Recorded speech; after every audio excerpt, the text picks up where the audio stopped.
സ്നേഹമുള്ളവർ, ഞാൻ നിങ്ങളുടെ സ്വന്തം സുരേന്ദ്രൻ ടീച്ചർ. ഇന്ന് ഈ ഓണത്തിന് സ്പെഷ്യലായിട്ട് ഞാൻ ഉണ്ടാക്കുമ്പോൾ ഇഷ്ടം പലരും ചോദിച്ചിട്ട് എങ്ങനെ ഇഷ്ടം ഉണ്ടാക്കുക. നമ്മുടെ തൃശ്ശൂർക്കാരുടെ ഇഷ്ടമാണ് ഞാൻ ഉണ്ടാക്കുന്നത്.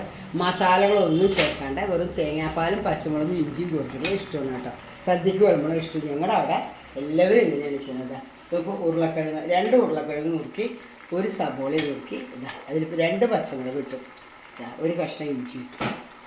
ഇഞ്ചി കൂടുതലിട്ടുള്ളൂ, ഗ്യാസിനൊക്കെ നല്ലതാണ്. അതാണ് കഴിഞ്ഞിട്ട് ഇതിൽ ആവശ്യത്തിന് ഉപ്പ് ചേർക്കാം. വളരെ ഈസി ആയിട്ട് ഉണ്ടാക്കാവുന്നതാണ് നമ്മുടെ ഇഷ്ടം.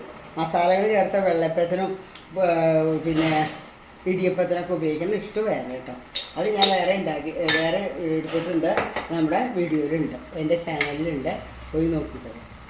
ഇനി പപ്പടം കാച്ചാറായി. ഞാൻ പപ്പടം കാച്ചാൻ പോകട്ടോ. ഇത് കിടന്ന് വേവട്ടെ, അപ്പോഴേക്ക് ഞാൻ പപ്പടം കാച്ചട്ടെ കേട്ടോ. ഉരുളക്കിഴങ്ങും സവോളയും നല്ല പോലെ വെച്ചു കേട്ടോ. 2 ഉരുളക്കിഴങ്ങും 1 സവോളയും മാത്രം. അതിൽ പച്ചമുളകും ഇഞ്ചി ഇട്ടു കേട്ടോ. ഈ ഇഷ്ടം ഉണ്ടാക്കാൻ വളരെ ഈസിയാണ്. തേങ്ങാപ്പാൽ ഇൻസ്റ്റൻറ്റ് തേങ്ങാപ്പാലാണ്. ഞാൻ തേങ്ങാപ്പാൽ റെഡിമെയ്ഡാണ്. ഞാൻ തേങ്ങയൊന്നും ഇല്ല കേട്ടോ. ഇളക്കി ഇഷ്ടമല്ലായി കേട്ടോ. എന്താ അതിൻ്റെ സ്വാദെന്ന് അറിയാം. ഇതിൽ ഉപ്പ് നോക്കണം.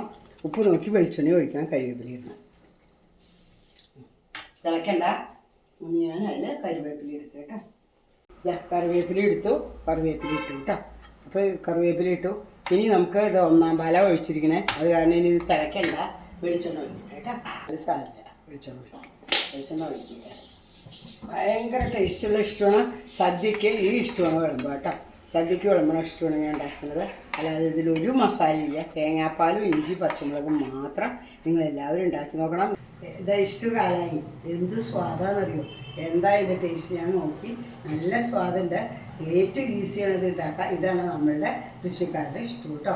മസാലയൊന്നും ചേർക്കില്ല. വെറുതെ ചെറുതിനെ ഉരുളക്കിഴങ്ങ് സവോള വേവിച്ച് പച്ചമുളകും ഇഞ്ചി കറിവേപ്പിലയും തേങ്ങാപ്പാലും ചേർക്കാം. അത്ര മാത്രം. എല്ലാവരും ഇത് ഉണ്ടാക്കി നോക്കണം. ഈ വീഡിയോ ഇഷ്ടമാണെങ്കിൽ ലൈക്ക് ചെയ്യുകയോ ഷെയർ ചെയ്യുകയോ സബ്സ്ക്രൈബ് ചെയ്യുകയോ. സബ്സ്ക്രൈബ് ചെയ്യാൻ ആരും മറക്കരുത്. എന്ന് നിങ്ങളുടെ സ്വന്തം സുരേന്ദ്രൻ ടീച്ചർ.